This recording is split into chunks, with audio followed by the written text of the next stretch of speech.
लालची बीवी। एक बार की बात है, एक शहर में एक परिवार रहता था जिसमें एक लड़का और उसके माँ बाप थे। वह बहुत अमीर तो नहीं थे, लेकिन उनमें प्यार बहुत था। कुछ दिनों के बाद उस लड़के की शादी हो गई।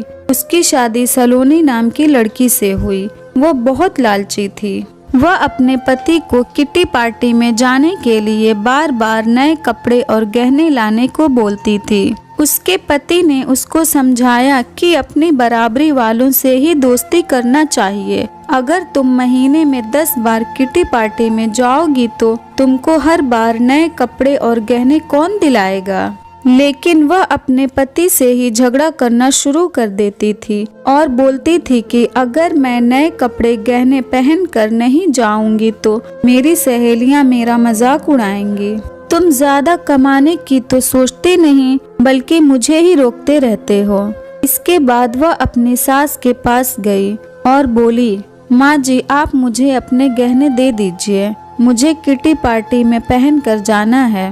उसकी सास हैरान होकर बोली, हमारे समय में बहू अपनी सास को गहने रखने के लिए देती थी, लेकिन तू मुझसे ही गहने मांग रही है। उसकी इन हरकतों से सारा परिवार दुखी था। एक दिन सलोनी की सहेली शिल्पा घर आई। उसने सलोनी की सास से सलोनी के बारे में पूछा। उन्होंने बताया कि सलोनी पार्टी में गई है। शिल्पा ने सलोनी की सास से पूछा, आप इतनी दुखी क्यों दिख रही हैं? तब उन्होंने सारी बात बताई कि सलोनी किस तरह बार बार नए गहने और कपड़ों की डिमांड करती है और सारे पैसे इन पर ही खर्च कर देती है। वह शिल्पा से पूछती हैं कि ज्यादा जरूरी क्या है, रोटी या ये दिखावा। शिल्पा ने कहा कि जरूरी तो रोटी है, लेकिन सलोनी को यह बात समझानी होगी। सलोनी की सास ने पूछा, वह कैसे? इसके बाद शिल्पा ने कहा, देखते जाइए।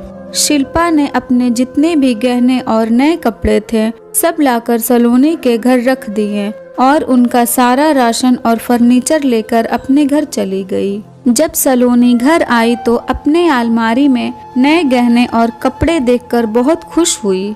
इसके बाद वह अपनी सास से बोली, ये किसके हैं? तो उसकी सास बोली, यह सब तेरे हैं, तुझको अब जितना बदल कर पहनना है पहन ले। सलोनी उनमें से नए कपड़े और गहने पहनकर घर में घूमने लगी। कुछ देर बाद जब वह रसोई में गई तो उसने देखा कि घर का सारा राशन गायब था। राशन के डिब्बों में गहने थे। वह अपनी सास से बोली, यह क्या है? घर का सारा राशन और फर्नीचर कहाँ गया?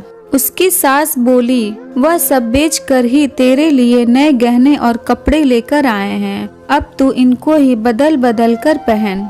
सलोनी बोली, लेकिन गहनों से पेट थोड़ी भरेगा, खाना तो खाना ही पड़ेगा। तभी सलोनी की सहेली शिल्पा भी आ गई। उसने कहा, जब पहले तुम्हारी सास ने तुमको समझाया तब तुम नहीं मानी, इसलिए हमने ये सब किया। अगर तुमको लगता है कि तुम्हारा पति पर्याप्त नहीं कमाता तो तुम खुद नौकरी क्यों नहीं करती? तुमको इन फालतू के दिखावे से बचकर अपने घर पर ध्यान देना चाहिए। अब सलोनी को अपनी गलती का एहसास हो चुका था। इस कहानी से हमें यही सीख मिलती है, फिजूल खर्ची से बचकर जरूरी चीजों पर ध्यान देना चाहिए। अगर ये स्टोरी आपको अच्छी लगी हो तो इस वीडियो को लाइक करें और नए हैं तो हमारे चैनल को भी सब्सक्राइब करें।